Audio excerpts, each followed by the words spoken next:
This is Hino's Sport, bringing you that heat and that fire. We keeping a foot on the what? On the next.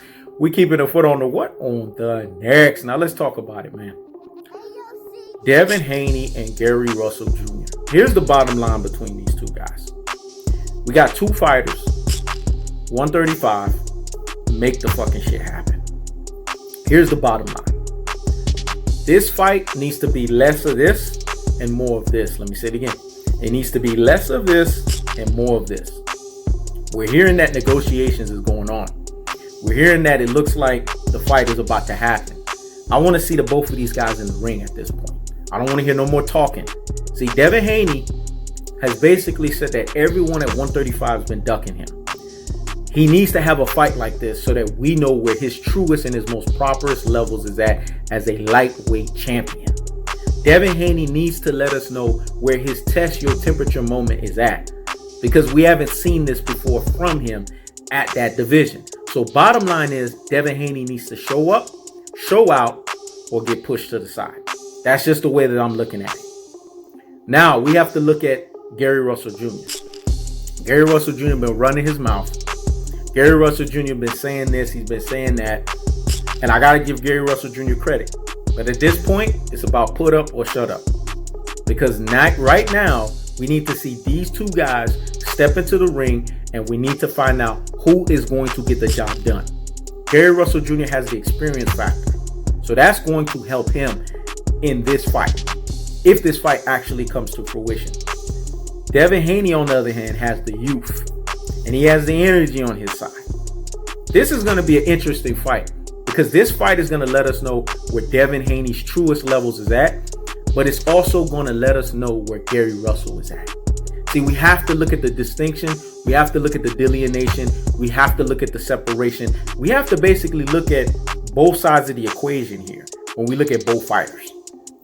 You have two fighters that they both bring something to the table that they both can pretty much affect the other one.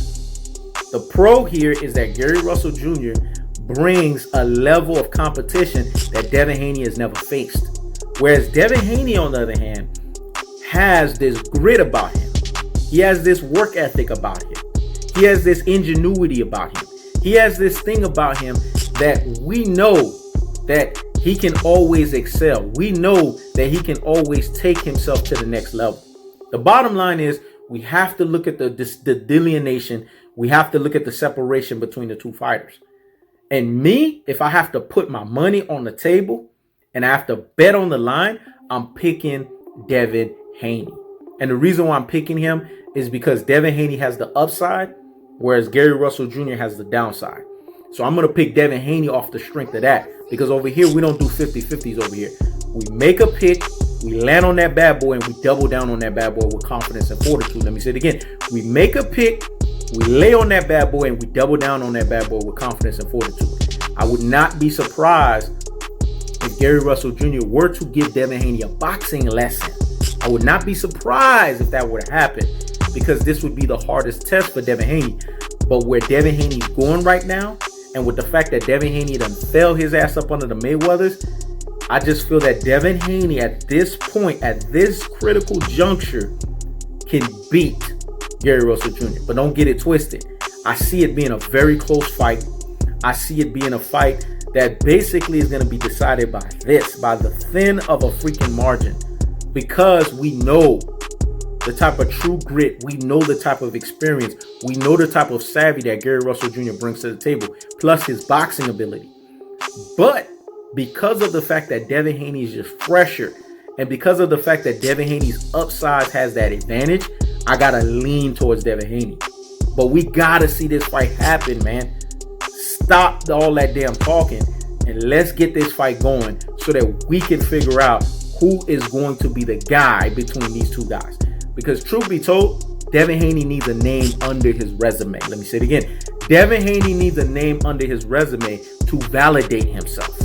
Because that's the only thing that's going on with him right now. You want to validate the fact that the WBC champion is actually your belt. I know, and a lot of people know, that Teofimo Lopez, aka the super duper hype job variation, ducked your ass.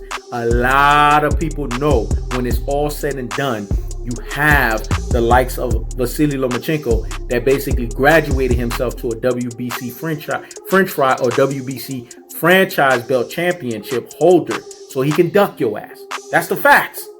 So the bottom line is, we have to ask ourselves, at this point, is Devin Haney ready for the task?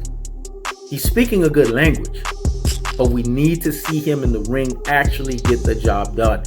I believe he can get the job done. I believe this is a test your temperature fight for Devin Haney, but I need to see this fight fucking happen, and I need to see both sides higgity fucking hush and get this fight going so we can get an actual fight game.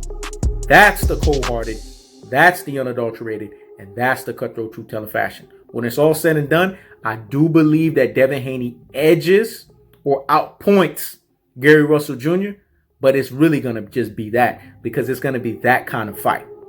It's a test your temperature fight, but it's a fight nevertheless that Devin Haney needs so that he can justify his legitimacy as a lightweight champion. This is He Knows the Sport. Checking out.